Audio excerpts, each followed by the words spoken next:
ஆசிய கோப்பையில் இந்தியாவுக்கு எதிரான போட்டியில் இந்திய அணியை வீழ்த்த முடியும் என பாகிஸ்தான் அணியின் கேப்டன் சர்ஃபராஸ் அகமது நம்பிக்கை தெரிவித்துள்ளார். இந்தியா பாகிஸ்தான் அணிகளுக்கு இடையான கிரிக்கெட் போட்டி என்றாலே அனல் பறக்கும். உலகளவில் எதிர்பார்ப்புகள் எகிரிவிடும். போட்டி மிக கடுமையாக இருக்கும். இரு அணிகளுமே வெற்றிக்காக வெறித்தனமாக ஆடும். கடந்த சில ஆண்டுகளாக இந்திய அணியும் பாகிஸ்தான் அணியும் சர்வதேச தொடர்களை தவிர மற்ற போட்டிகளில் ஆடுவதில்லை. அதனால் இந்தியா மற்றும் பாகிஸ்தான் அணிகளுக்கு இடையே நடக்கும் ஒரு சில போட்டிகள் மீதான எதிர்பார்ப்பு எகிர்கின்றன. கடந்த ஆண்டு நடந்த ஐசிசி சாம்பியன் டிராபி தொடரின் இறுதி போட்டியில் இந்திய அணி பாகிஸ்தானிடம் தோற்றது. அதன் பிறகு ஆசிய கோப்பை தொடரில் தான் இரு அணிகளும் மோத உள்ளன. வரும் 15ஆம் தேதி ஆசிய கோப்பைக்கான போட்டிகள் தொடங்குகின்றன.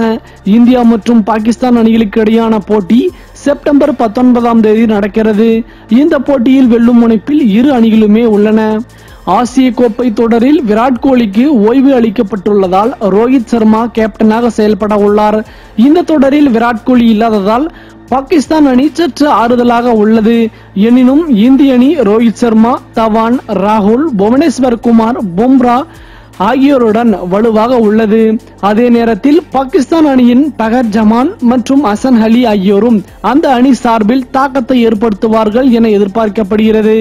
இந்த நிலையில் இந்தியாவுடனான போட்டி குறித்து பேசியுள்ள பாகிஸ்தான் அணியின் கேப்டன் சர்ஃபராஸ் அகமது, இந்தியாவிற்கு எதிரான போட்டியும் எங்களுக்கு மிகவும் முக்கியம். இந்தியாவிற்கு எதிராக ஆடுவதற்கு தயாராக உள்ளோம். இந்தியாவிற்கு எதிரான முதல் போட்டியிலேயே அந்த அணியை வீழ்த்தி உத்வேகத்துடன் அனைத்து போட்டிகளையும் எதிர்கொள்ள உள்ளோம். ஐக்கிய அரபு எமிரேட்ஸ் ஆடுகளங்கள் மிகவும் மெதுவாக இருக்கும் என்பதால் ஸ்பின் பவுலிங் மிகப்பெரிய தாக்கத்தை ஏற்படுத்தும். நாங்கள் முதலில் பேட்டிங் செய்தால் 300 ரன்களுக்கு மேலாக இந்திய அணிக்கு இலக்கு நிர்ணயிக்க முயல்வோம்.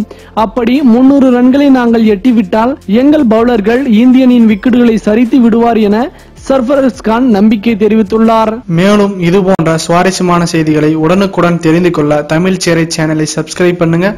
மறக்காம பெல் ஐக்கானை கிளிக் பண்ணுங்க.